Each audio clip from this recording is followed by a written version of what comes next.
internautas nosso do Pode Vir Lem. Nesse momento, abrindo mais um Pode Vir. Dessa feita, temos dois entrevistados, hein? Olha que não são qualquer entrevistado, não. São dois entrevistados, né, de alto escalão, de Luiz Eduardo Magalhães, que vai se expressar, fazer uma explanação maravilhosa para nós. Temos aqui o Renan Araújo e Jota Alves. Quem é que você vai entrevistar também, Jota? Que nós vamos entrevistar aqui? Olá, Braga. Satisfação imensa de estar aqui mais uma vez com mais uma edição do Pode Vir Lem. Hoje nós estamos recebendo o Dr. Paulo Souza, meu colega advogado, meu amigo de longa data. Tivemos o privilégio de trilhar a Faculdade de Direito juntos. Eu quero já primeiro dar o meu boa tarde e chamar o Renan. Renan Araújo, seja bem-vindo ao Pode Vir Lem. Muito obrigado por atender o nosso convite. Boa tarde, Braga. Boa tarde, Jota Alves. Boa tarde aí quem está acompanhando, os internautas, né? Fico muito feliz, satisfeito de ver esse projeto maravilhoso em andamento. Fico muito feliz de ter sido chamado para esse momento aí, para a gente discutir assuntos tão pertinentes aí, né, da sociedade. Muito bem, Dr. Paulo Souza, seja bem-vindo ao Pode Vir Lem. Pois é, aqui nessa bancada, né, de alto nível, como foi descrito aqui, de fato, hoje esse projeto tão especial para a cidade de Luiz Eduardo Magalhães e para o mundo, né? As fronteiras da internet hoje nos dá essa possibilidade de falar para o mundo hoje. Então, de parabéns, né? O projeto, o trabalho que tem sido aqui dentro desse espaço e tem feito um resultado muito positivo dentro da sociedade. Muito bem, esse é o Pode Vir Lem, tá? Olha, fica com a gente, você vai ficar bem informado aqui, tem muito mais podcast para você. Vamos começar, quero começar falando com o Renan Araújo. Renan que é contador, Renan, meu amigo, que é empresário. Eu vou falar primeiro, Renan, com você, por favor, sobre empreendedorismo. Por gentileza, conta um pouquinho sobre o seu jeito de empreender para que possa ajudar outros a empreender também. E depois vamos falar um pouquinho sobre contabilidade. Primeiro do empreendedorismo, por favor.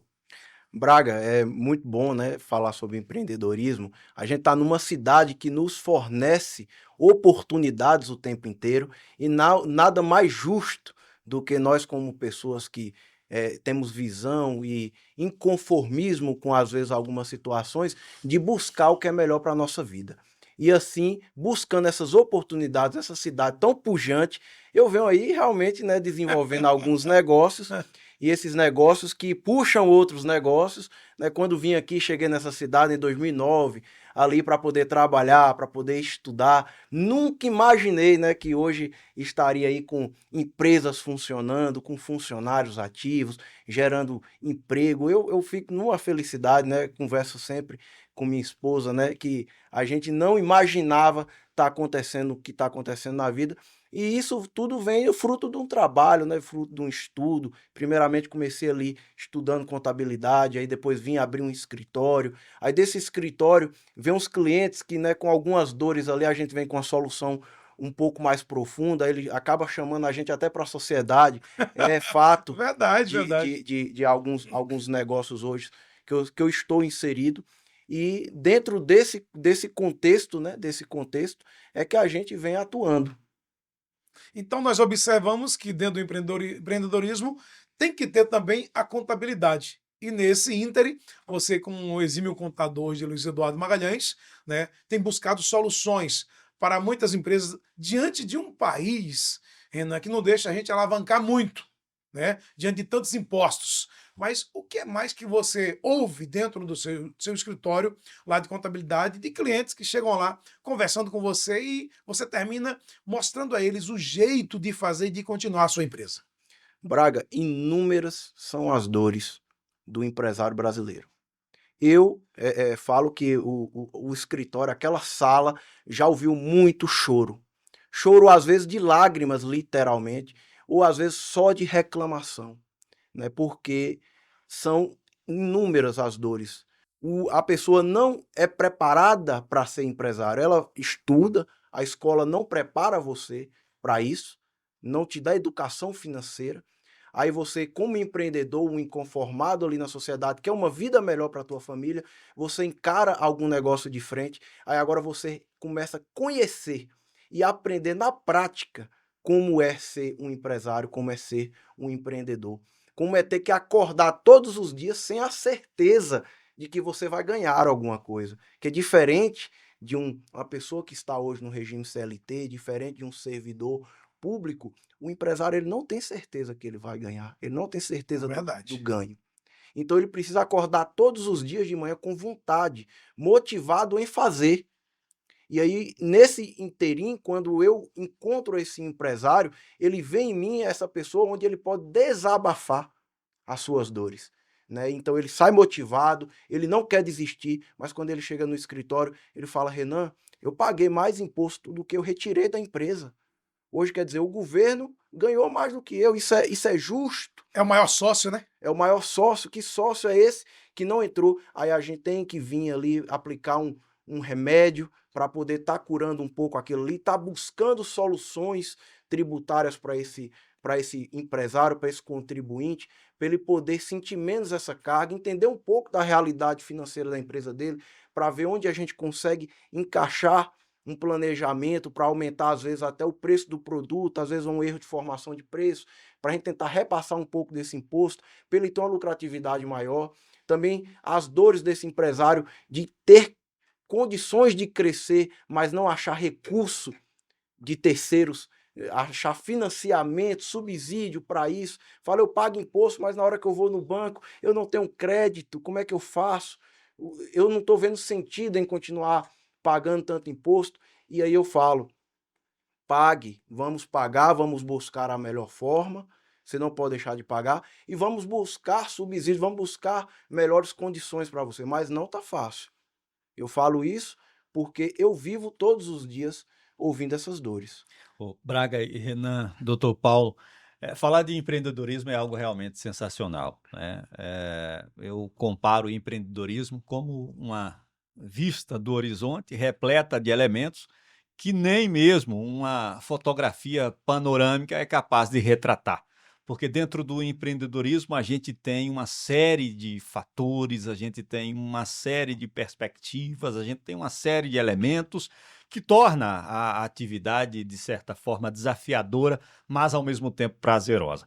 E agora há pouco falamos, né, da experiência do Renan, mas o doutor Paulo Souza Braga e queridos internautas, doutor Paulo Souza tem uma experiência enorme, né? Doutor Paulo Souza, que foi secretário de Planejamento do município de Luiz Eduardo Magalhães, foi diretor do PROCON de Luiz Verdade. Eduardo Magalhães, ou seja, esteve no lado fiscalizador também, né, Também. das empresas, enfim. E eu gostaria que o doutor Paulo compartilhasse também com a gente, além, é claro, dele ser empreendedor, mas que ele compartilhasse um pouco da sua visão a respeito de empreendimentos e empreendedorismo, doutor Paulo. É isso aí, olha, que tema, né, que a gente aqui hoje está abordando, assim, impacta a vida de toda a sociedade. A gente tem visto hoje dados, né, estatísticas aí hoje, que nesse exato momento nós temos um grande número hoje, um dos maiores números de empregabilidade no Brasil. Mas, ao mesmo tempo, né, a quantidade de pessoas se demitindo, né, para justamente enfrentar esse desafio que é o empreendedorismo, né? Tratar de Luiz Eduardo Magalhães, eu acho que, como aqui nós vamos falar para o mundo, a gente sempre chama aqui a capital do agronegócio. É uma cidade, de fato, de muitas oportunidades. E a gente sempre conversa aqui com o nosso contador Renan, e a gente às vezes pega exemplos, né, aqui da cidade. Muitas das vezes a gente encontra donos de trailer, né, Renan? Donos de trailer que muitas das vezes você passa ali nem imagina o tamanho do faturamento de um negócio desse que aqui acontece em Luiz Eduardo Magalhães, e a gente vê a importância. E de fato, Jota, hoje, até falando do empreendedorismo também na nossa categoria da advocacia, que é algo que precisa ser muito desmistificado, né? Muitas das vezes a gente acaba indo aqui que é um negócio, né? Porém, a gente é totalmente regido por um código de ética que tem toda uma dificuldade, mas de uma limitações. série de limitações, porém, existe uma advocacia arcaica, né? Que essa está em extinção, e que você hoje, na condição de advogado, e aí trazendo aqui também, que é um tema interessante falar sobre esse ponto, como é necessário hoje, a quem está nos ouvindo, os advogados aí, a importância do network, a importância de estar em espaços como esse, compartilhando conhecimento, para que você possa, então, fazer um desenvolvimento pessoal, né, intelectual, e a forma como você hoje empreende dentro da advocacia. Não é possível mais sobreviver o advogado hoje, Braga, focar 100% no contexto técnico da petição, ali no contexto da jurisprudência, Sem empreender. sem empreender. Verdade. Não é mais possível hoje. Então, a gente traz aqui para a mesa aqui esse ponto aqui, mas fica aí a rodada, né? Eu vou aproveitar já, talvez, com o Renan Araújo também, depois eu vou me direcionar ao doutor Paulo Souza. Ô, Renan, fala pra gente um pouquinho do susto que os empresários, empreendedores, aqueles que produzem mais de 5 mil, né, mensal, o susto que tomou quando disse assim, vamos taxar tudo. Deu aquele susto em toda a sociedade brasileira. Não foi diferente de Luiz Eduardo Magalhães. Como é que chegaram lá no seu escritório? Que eu sei que muitos chegaram lá. Renan, eu saí agora de MEI e agora virei para ME. E como é que eu vou fazer, Renan? E agora? Como é que eu... Então, tomou aquele susto. Conta pra gente como as pessoas podem lidar com esse momento. Eu costumo dizer, Braga, que essa divulgação, né, do conhecimento, né, errado às vezes, ou até limitado, restrito da internet, causa o caos, mais do que ajuda. Então, o correto é sempre as pessoas buscarem fontes concretas, fontes confiáveis de informação, para que ela se baseie. E, de fato, o susto é grande, as pessoas escutam os cortes na internet, escutam no jornal uma informação sem contexto, e aí depois vem para o WhatsApp ali do escritório, ou quer buscar uma reunião no escritório para entender, é a melhor coisa. Busque um profissional qualificado para poder te explicar como é que funciona. O Pix não vai ser taxado, nunca foi para ser taxado. O que a gente tem um entendimento agora, o poder fiscalizador, que sempre existiu e sempre vai continuar existindo, da Receita Federal, ok? Baseado nos faturamentos das pessoas físicas, ou seja, recebimentos em conta, que vão ser agora mais fiscalizados para ser tributados, porque antigamente existia, a gente falava na contabilidade um pouco mais antiga, eu tenho renda informal. O que é a renda informal? É aquela pessoa que recebe lá 6 mil, 7 mil reais como um prestador de serviço, né? O aluguel, sendo considerado renda informal, sendo que não achava necessário declarar, mas sempre houve a necessidade de declarar. Quem obteve renda sabe disso, quem já declarou imposto de renda, quem obteve renda e que teve obrigação de fazer, sabe que se eu tenho uma renda hoje superior até o ano passado, né, R$ 2.800 lá reais, eu já precisava fazer o imposto de renda.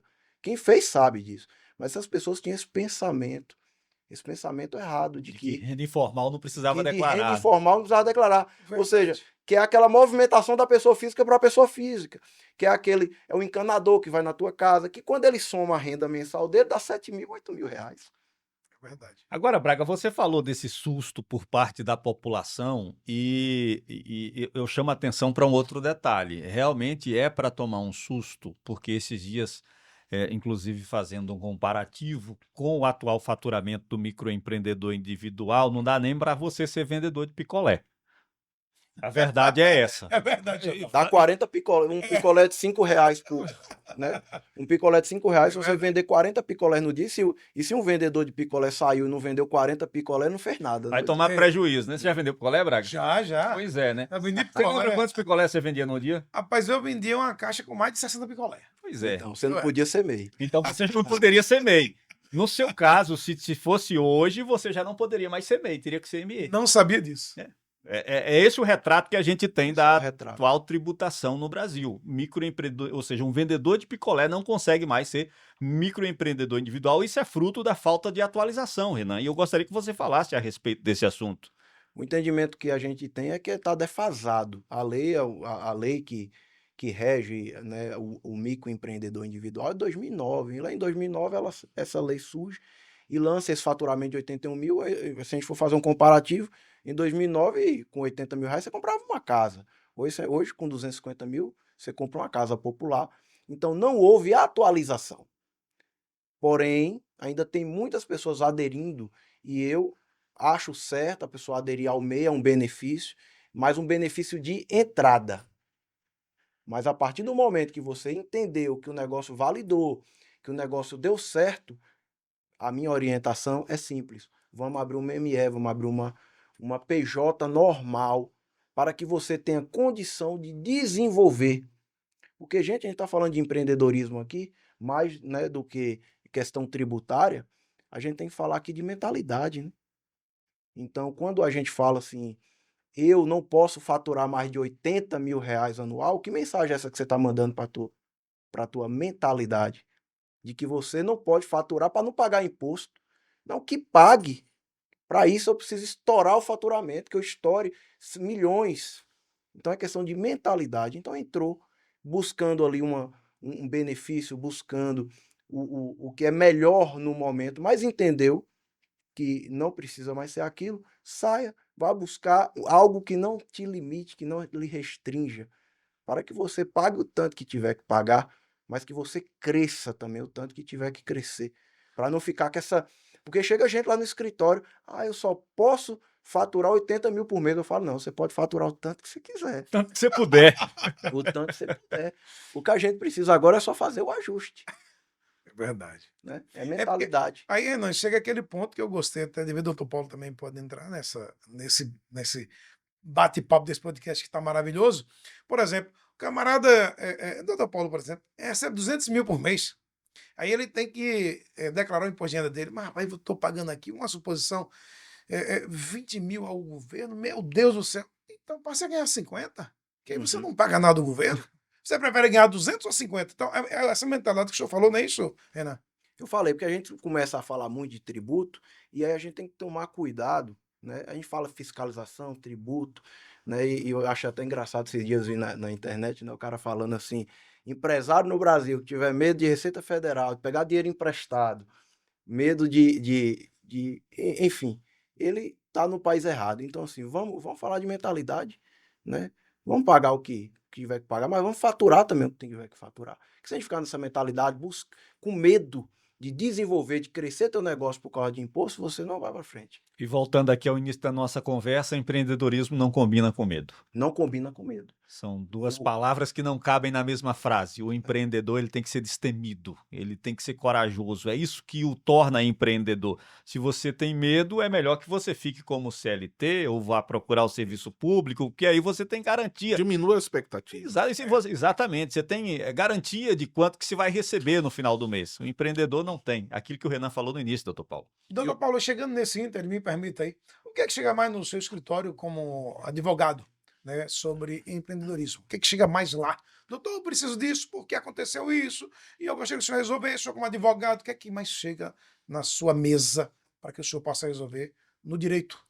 Hoje, nesse cenário, hoje a gente tem discutido bastante o Pronamp, né? O Pronamp hoje é uma linha de crédito, né, que os empreendedores têm tido acesso e em virtude de uma série de problemáticas, que é o meu papel hoje como advogado e especialista em direito bancário, a gente acaba tendo essa relação dentro do contexto do Pronamp, né? Então é uma relação que muito comum a gente enfrentar esse dilema de ajuste de contas, né?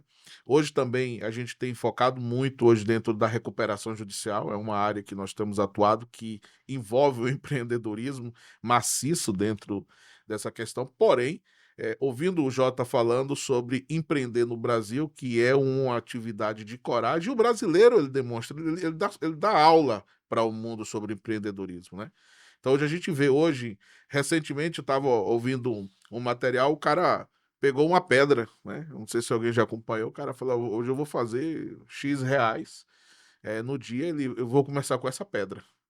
E aí ele vai com a pedra ali, anuncia aquela pedra, e alguém se interessa por aquela pedra e procura ele comprar uma paçoca daquela pedra, e ele compra 2 paçocas daquela pedra, e procura ele comprar 4 paçocas. E o brasileiro é nato no empreendedorismo, né? O brasileiro é nato. Então, hoje na advocacia, e a gente volta novamente aqui, tanto no acesso ao cliente que vem com essa demanda, que hoje a minha demanda tem sido na seara da recuperação judicial, mas também voltando também a falar sobre o empreendedorismo na própria advocacia. A necessidade, hoje são 1,3 milhões de advogados que o Brasil tem, né? Nós estamos aí hoje como um dos maiores países do mundo com o número de advogados por habitantes, inclusive hoje uma média de em torno de 150 habitantes por um advogado. Nos Estados Unidos, só para você ter ideia, está em torno de 250 habitantes por advogado. Então, a concorrência, a atividade da advocacia, ela é bastante hoje. E aí, surge então a necessidade de nós advogados buscar o caminho, é o empreendedorismo.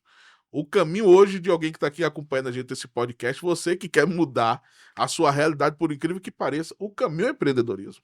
Dentro do empreendedorismo você tem a possibilidade, sim, de mudar a sua história de vida.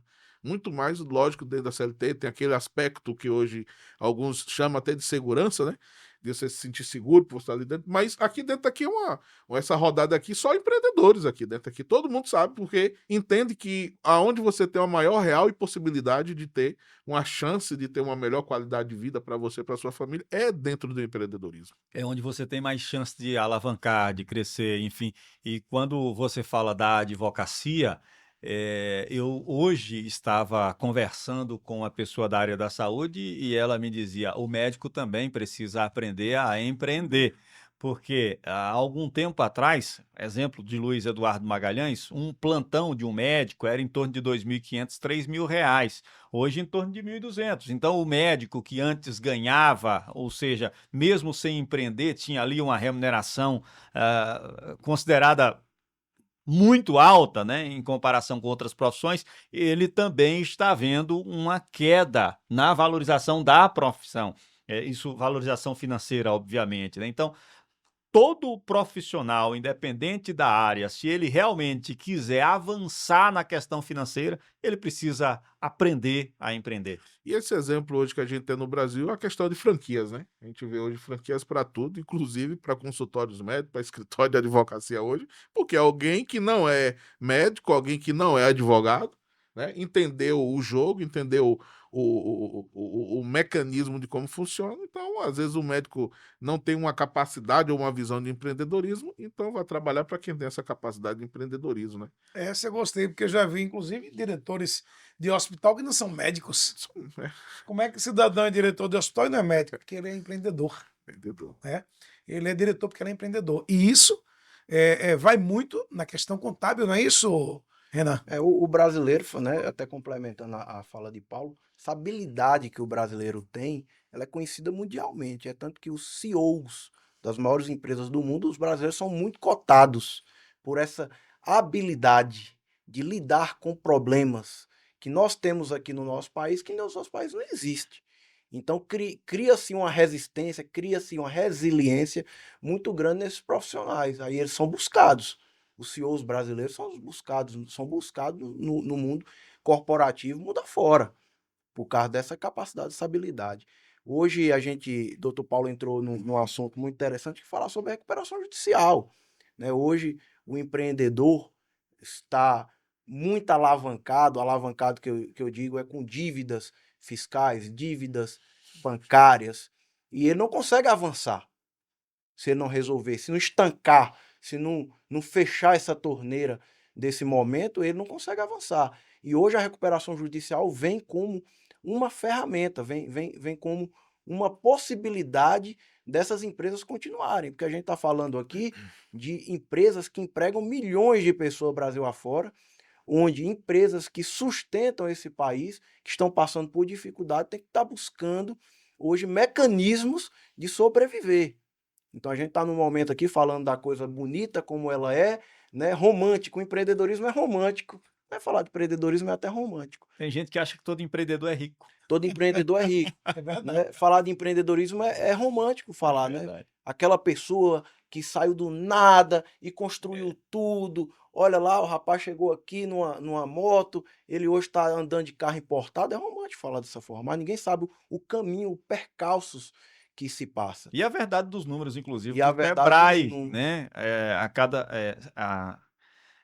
Em 5 anos, salvo engano, cerca de 80% das empresas quebram, não é, doutor Paulo? Salvo engano, é mais ou Isso, menos essa isso. proporção. E hoje o senhor está com recuperação judicial, sabe muito bem que muitas empresas, infelizmente, por falta de conhecimento, às vezes, não utilizam esse mecanismo da recuperação judicial. 2024, só pegando, que apesar de ser 2024, mas são dados atualizados, né?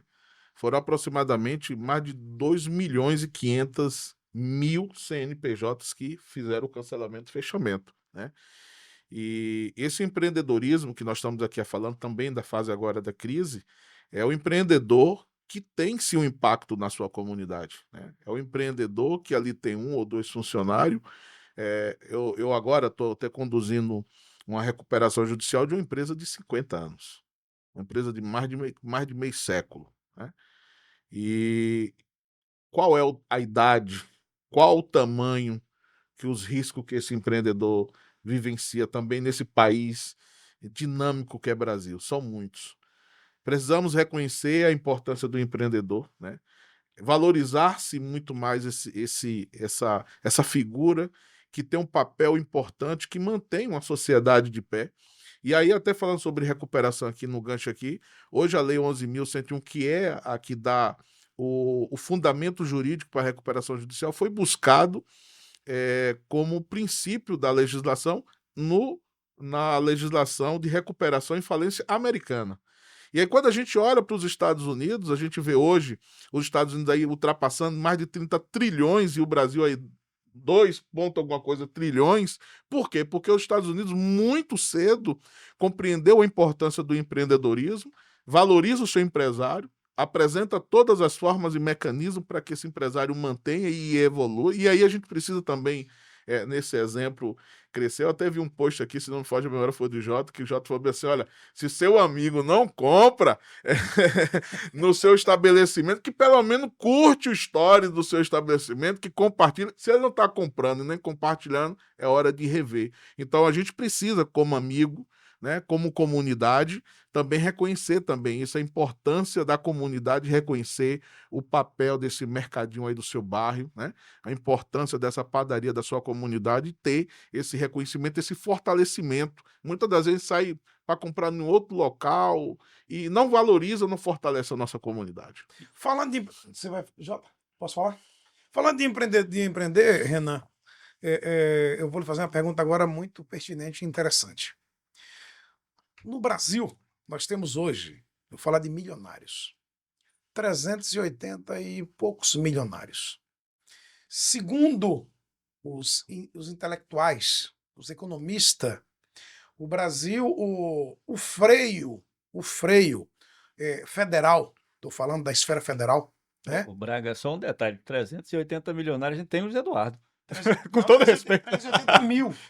A 1.000 milionários, sabe? 380 mil 1.000 milionários. Agora No ficou país, claro, Braga. Obrigado. 380 mil milionários. Em torno Falei. de 2% da população. 380 mil. Nos Estados Unidos, nós temos 21 milhões. Informações de alguns empreendedores, inclusive do agronegócio, que eu tive conversando com alguns deles, que hoje os grandes empreendedores que nós temos nos Eduardos é o do agro, os fazendeiros que plantam a soja, o milho, o sorgo, o algodão, que empreende valores gigantes. Eles disseram, parece que o país quer frear o cidadão para empreender e ele crescer e virar milionário. Porque nós temos só 380 mil milionários no país. E nos Estados Unidos, 21 milhões que geram emprego e renda para outros. Como é que você vê essa diferença entre Brasil e Estados Unidos no empreender, no crescimento dos nossos milionários, diga-se de passagem? Aí vamos esquentar a conversa, né? A chapa. Tem que esquentar. Tá muito fácil até agora. Essa pergunta é pertinente. Agora vamos levantar quantos bancos existem no Brasil e quantos bancos existem nos Estados Unidos. Um dos motivos é juros e capacidade de alavancagem. Você já ouviu aquela conversa que ninguém cresce sem uma ajuda, ninguém cresce sem um capital terceiro? Lá nos Estados Unidos, há todo o auxílio que for necessário para um empreendedor se alavancar. O que nós, como sociedade brasileira, precisamos chegar no nível para que isso se desenvolva é a partir do momento que começar a haver mais instituições financeiras, cada vez que passa mais subsídio, menos juros, porque aí faz com que aquela pessoa que tem toda a vontade, porque o empreendedor é esse cara. O empreendedor é esse cara que acorda todo dia com vontade de fazer. Ele quer fazer. E se ele achar um meio, se ele achar a condição, ele vai fazer. Ele vai desenvolver. E aí, o que é que acontece no Brasil? Esse cara sai e ele tem que fazer com a força e a motriz dele. 100% dele. Ele não acha ajuda.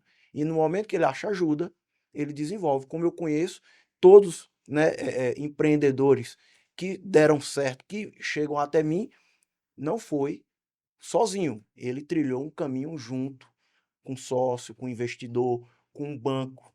Então ninguém chega lá sozinho. Ou a pessoa tem uma estrutura comercial gigantesca que ele consegue fazer, esse faturamento muito rápido, ele tem uma estrutura comercial, ou ele consegue criar uma estrutura através da alavancagem. E agora, cada empreendedor da sua forma. Mas o empreendedor, ele precisa de auxílio, ele Mais precisa... incentivo. Agora, uma coisa que eu vejo em relação ao empreendedorismo no Brasil, e eu acredito que nessa mesa, nesse momento, temos aqui 4 exemplos de empreendedores que passaram por várias fases do empreendedorismo.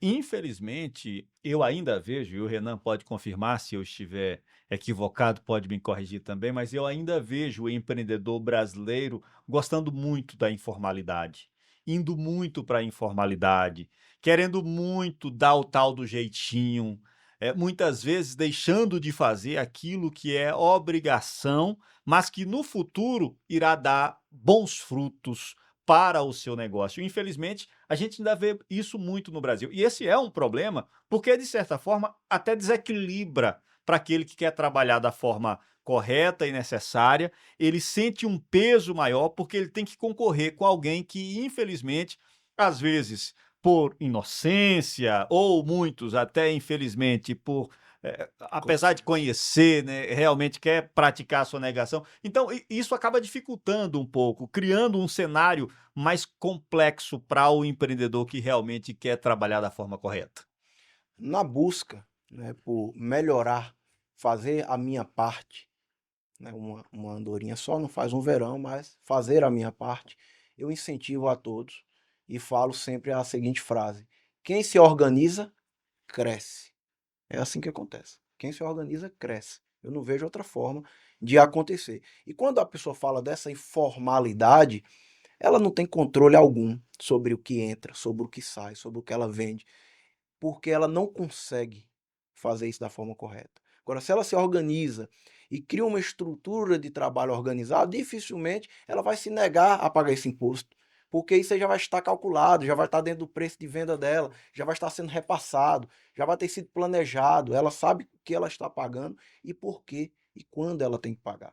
Então fica muito mais fácil. E aí agora, claro, a gente tem agora pauta a reforma tributária, que a gente está passando por esse momento agora, que essas pessoas, a tendência é essas pessoas informais, essas empresas que funcionam informais, que elas deixem de existir e que, de fato, só fiquem no mercado pessoas sérias. Que não se adaptaram. Isso. As informais não se adaptaram ao momento. Ao momento, e elas vão sair do mercado. Isso é natural. Por quê? Porque vai haver cobrança, vai começar a haver multa, vai começar a haver cobrança, vai começar a haver fiscalização. Hoje, a cada ano que passa, né, a gente sente mais isso, e esse ano normal está evoluindo. A quantidade de empresas hoje que não contrata mais um prestador de serviço se ele não emitir uma nota. É verdade. Então, cada dia que passa é isso. Antigamente, quando você prestava serviço para uma indústria, quando você prestava serviço para uma fazenda, aí Não. Falando sobre isso aqui, falando desse ecossistema, a gente precisa lembrar aqui das ODS, né? Que é da Organização Mundial, né? Da ONU. Aonde esse ecossistema hoje, se essa empresa, essa indústria, ela não tem um compromisso ambiental, se ela não tem um compromisso social, ela não está mais sendo permitindo ela participar desse mercado global, né? Então as ODS hoje, que hoje a gente vê hoje, as grandes multinacionais, para ela participar desse ecossistema mundial de negócios, tem que haver uma contrapartida ambiental, né? Ela demonstrar que ela está tendo realmente ali uma proximidade com a sua comunidade, o impacto econômico e social precisa ser demonstrado na sua prática, que é o que você descreveu aqui agora, né? Então a gente hoje não é mais uma questão local, já é uma questão global. global, O realmente. Brasil está se enquadrando em meio em formatos que já são validados mundo afora. O Brasil não está fazendo nada de diferente.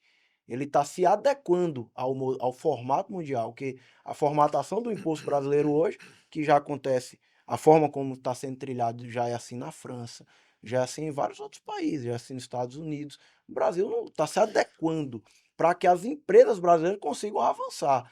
E hoje, aproveitando o gancho de empresas com compromisso social, empresas grandes de contratar pessoas, de contratar empreendedores, de contratar empresas menores. Hoje existe na lei, o doutor Paulo pode falar melhor, na lei da licitação, que hoje MEs, empresas pequenas, pequenos empreendedores, têm maior facilidade de contratação de serviço público, né? Você precisar vender para o Estado, precisar vender para o município, precisar vender para a União. Se você é um empreendedor, você tem facilidades, você tem uma colher de chá, podemos dizer assim, É uma prática social da própria administração a própria pública. administração Uns pública. benefícios, né? É. Porque teve um tempo que acontecia da seguinte forma, né? O ente lançava uma licitação, aí um gigante ganhava essa licitação e contratava os pequenos da cidade para fazer o serviço e o cara ganhando Verdade. O grosso. lá de outro local, enfim, tirando inclusive dinheiro do município, dinheiro que poderia estar sendo reaplicado no município, né? Então essa mudança na legislação, ela foi sensacional, Segue necessária, o né? compromisso social, né? Agora, doutor Paulo, chegando, o senhor falou algo interessante que eu estava aqui na mente esperando para falar sobre isso. Recuperação judicial. O senhor não vê essa tentativa dessa recuperação judicial por conta do abuso, eu diria, dos custos dos impostos que o país impõe sobre o empreendedor, sobre o empresário? Essa pergunta ela é bastante pertinente, Braga. Porém, como eu falei para você, né? Eu dei um exemplo aqui de uma empresa que a gente estamos trabalhando, uma empresa de 50 anos. 50 anos é 50 isso. anos. Empresa sólida. Isso. E aí a gente traz esse exemplo para a questão de um empresário. A gente pode, eu costumo dizer que a recuperação judicial é o momento da UTI, né? A saúde financeira de uma empresa é muito parecida com a saúde humana, né? Hoje você está bem, mas amanhã você pode não estar. É verdade. Então, esses imprevistos a gente traz agora para a nossa região por agronegócio. O agricultor, ele é um homem de muita fé. Ele é um amigo de Deus, né? Podemos dizer dessa forma, que é aquele que acredita no poder de Deus, da chuva, do bom tempo, e ele lança semente. E ele lança semente em regra no seco, porque ele acredita que a chuva vem amanhã. Então, tem que plantar hoje, que não choveu ainda. E quando a gente fala sobre isso, a gente tem uma série de questões, novamente aqui voltando a ter sobre as ODS, das mudanças climáticas que o mundo está sofrendo. E sofre por quê? Porque muitas das vezes, lá no passado, não se teve determinadas regras legislativas em países e que o homem, que é o único ser que consegue destruir o teu meio ambiente, né? É o único ser que consegue fazer isso. Os demais não se faz isso. Ainda que o cupim come a madeira, mas ele come aquilo que ele é necessário, né? Aquilo que é necessário. Ele não sai. Ninguém nunca viu dizer assim, aqui existia uma floresta. Hoje a gente voltou aqui, não tem mais a floresta, porque o cupim comeu. Você nunca ouviu falar isso. O cupim vai dar numa árvore ali, às vezes ele entra naquela árvore ali, ele passa séculos, né? Dentro daquela. O ser humano consegue destruir. Em minutos. Então hoje a gente se depara com essa situação. Tratando um ponto que você trouxe do empreendedorismo e fez o comparativo americano do crescimento, e o Renan trouxe aqui a quantidade de instituições financeiras que o Brasil tem em comparação aos Estados Unidos, porque o empreendedorismo lá tem uma pujança diferente do nós aqui brasileiros, que ainda nós estamos nessa fase de desenvolvimento intelectual, econômico, inclusive a gestão agora municipal, a gente vai ter gestão econômica, né? Financeira na sala de aula, vai começar a existir, que isso é um marco histórico. Ninguém nos ensinou a tratar de dinheiro, né? Os nossos pais não aprenderam, também não nos ensinou, e a gente também ainda tem essa dificuldade de como tratar essa questão. Só uma parte, doutor Paulo, a geração anterior à nossa, e até alguns da nossa geração, conviveu com pais que colocavam os filhos para trabalhar e dizia, me dê o dinheiro que eu sei administrar e você não sabe. A nossa geração não teve a oportunidade, né? Enfim, algumas pessoas, mas é muito comum esse tipo de relato, né? Ou seja, o que é que muitas pessoas que ainda são contemporâneos nossos, né, passaram por aquele momento, ou seja, foi implantado na cabeça dessas pessoas que elas não sabiam fazer gestão do dinheiro que recebia, que tinha que pegar o dinheiro e entregar na mão do pai ou na mão da mãe para que eles administrassem o dinheiro. Hoje não, hoje a criançada já está com 6 anos sendo ensinada a lidar com o dinheiro. Com dinheiro. O que eu queria apontar aqui, trazendo uma lembrança da fala do Renan, quantidade de instituições financeiras no Brasil, o que é um monopólio, né? Na verdade, o Brasil tem um monopólio, e por conta desse monopólio a gente tem altas taxas de juros, que agora recentemente nós tivemos legislação que teve a necessidade de frear, inclusive, os juros sobre os cartões de crédito, que você só pode aumentar o dobro. Porque antigamente, por exemplo, tem instituições aqui que você devia R$10.000 e a tua dívida parava em R$1 milhão. Então, a gente entende o sistema financeiro do Brasil é um sistema voltado, né, não para o empreendedor, que é esse empreendedor que a gente está falando aqui, esse empreendedor raiz, aqui, esse empreendedor em fase de crescimento. E aí a gente traz aqui uma coisa que a gente discutiu muito, Renan, eu até peço aqui, é sobre a ESC, né? A empresa simples de crédito. É importante aqui, até uma oportunidade, acho que cabe um debate sobre isso, Jota, que foi a medida complementar do ano de 2019, aonde teve essa medida complementar, ela está em atividade em desenvolvimento, que tem como objetivo justamente enfrentar o monopólio financeiro do sistema financeiro, aonde hoje qualquer um de nós aqui podemos abrir uma ESC, né? E a ESC ela tem quase uma característica, ainda que não descreve que não é esse o objetivo, mas você pode fazer empréstimo, você pode fazer alienação, inclusive, de bens, que é uma coisa bastante interessante, que era um mecanismo apenas das instituições financeiras. E no ano de 2019, ainda na gestão do presidente Bolsonaro, implantou essa medida complementar, que é um mecanismo importante, só que não é tão divulgado. Essa ESC, ela precisava estar muito mais ativa, porque às vezes você que está nos ouvindo aí, o cara, poxa, eu tenho aqui R$500 mil, né? Tenho 500 mil. Eu quero colocar isso em circulação dentro da minha... O Braga tá precisando dos 500 mil. Isso.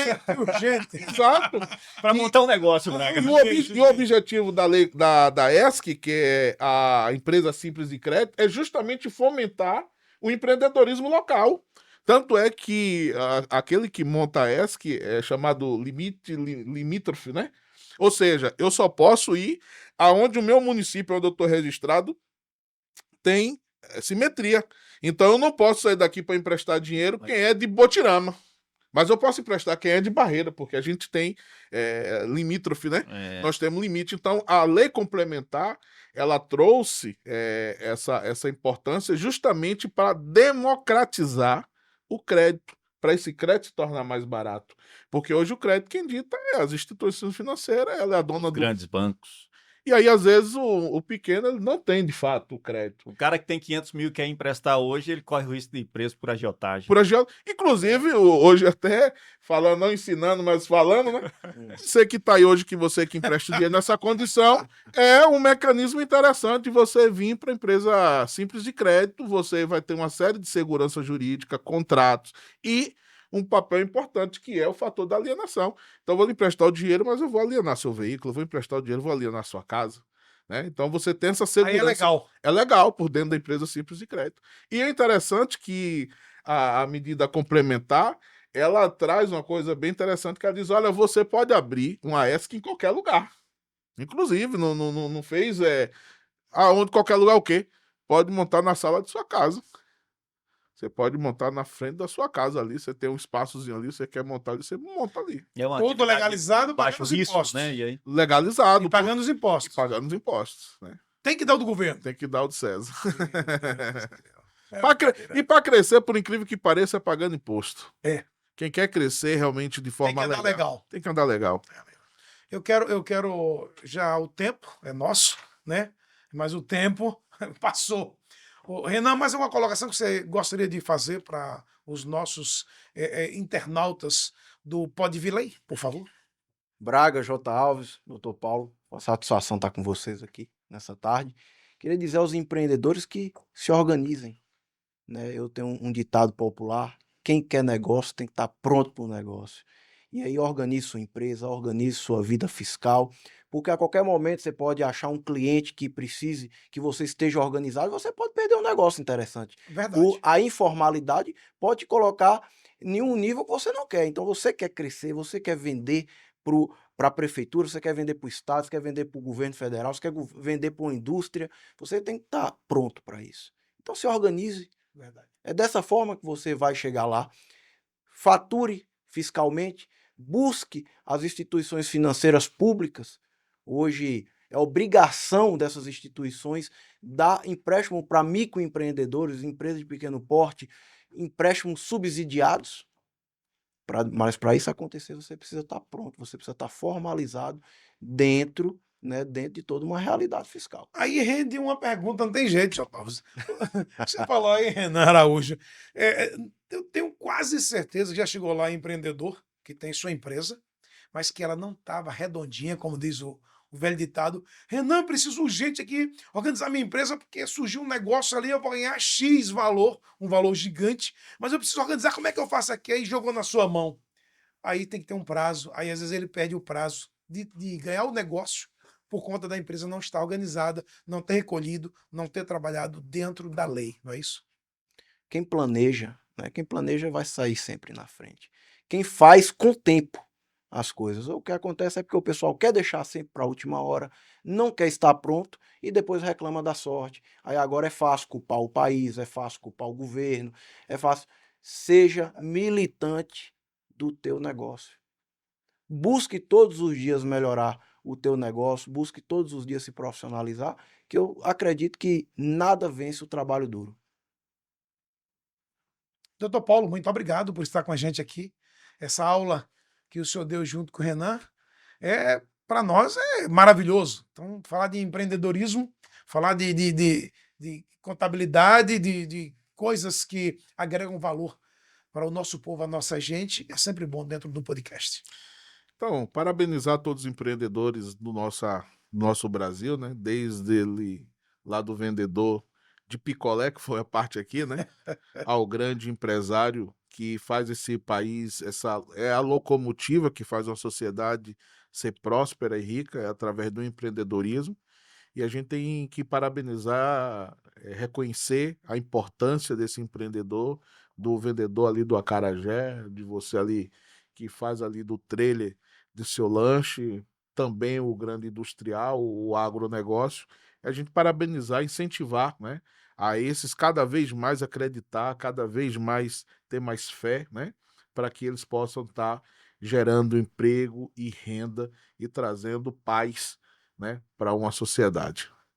Muito bem, que prazer imenso participar de uma conversa como essa, né? Eu que sou um entusiasta do empreendedorismo, sou apaixonado pelo empreendedorismo. Quando estava nos bancos da Academia de Direito, sonhava com uma carreira como servidor público, mas o sangue que corre na veia é de empreendedor, de menino de feira. E aí, hoje, também empreendedor, empreendendo. E, assim, o que eu vejo do empreendedorismo, para encerrar nossa conversa, Edivaldo Braga, às vezes eu faço esse comparativo, o empreendedor é aquele cara que chega na beira do precipício, sem um paraquedas, mas ele sabe que precisa pular. E ele pula. E durante essa jornada, ele não cai, ele não se esbagaça lá embaixo. Durante essa jornada, ele constrói paraquedas, o paraquedas ele transforma em uma asa delta, essas asa delta viram um avião e, por fim, vira um foguete. Ele só precisa aprender, durante essa jornada, o que ele precisa fazer para construir esse foguete. Braga, satisfação imensa de estar aqui mais uma vez, participando do Pod Vilém. Até a próxima, meu amigo. Muito bem, J. Alves, eu quero, Renan, aproveitar, e doutor Paulo também, aproveitar aqui e deixar para vocês, quem quiser ir no escritório do Renan, referência contabilidade, e você é um profissional de excelência. Faz o quê? Vai aonde? Liga? Pode deixar, por favor, com as informações. Maravilha. Agora é a hora do merchan, né? Mas deixar o merchan para você, isso. Pessoal, quem, né, quiser ir procurar o Renan, vai achar ali na Rua Pará, ali no centro da cidade, no edifício São Carlos. Né? Lá está localizado o escritório para atender quem tiver dúvidas, quem já tiver empresa e quem tiver pensando em ter também, né? Para a gente construir isso aí juntos. Eu não tenho clientes, né? Eu tenho parceiros de negócio, onde eu pego esses parceiros e a gente caminha junto. A gente trilha esse caminho juntos aí. Referência à contabilidade. Referência à contabilidade. Doutor Paulo também. Quer contratar o doutor Paulo? Como é que está a sua empresa? Tá precisando, né, doutor Paulo? Como o senhor disse, tem empresa de 50 anos aí que o senhor está buscando trazê-la de volta para o mundo dos negócios. Procura o doutor Paulo, encontra ele lá onde? Hoje nós também estamos localizados, somos vizinhos, né? Como assim diz os mais velhos, né? Então nós estamos também no edifício São E o Carlos. senhor é referência hoje em recuperação judicial, né? Exatamente. Referência, né?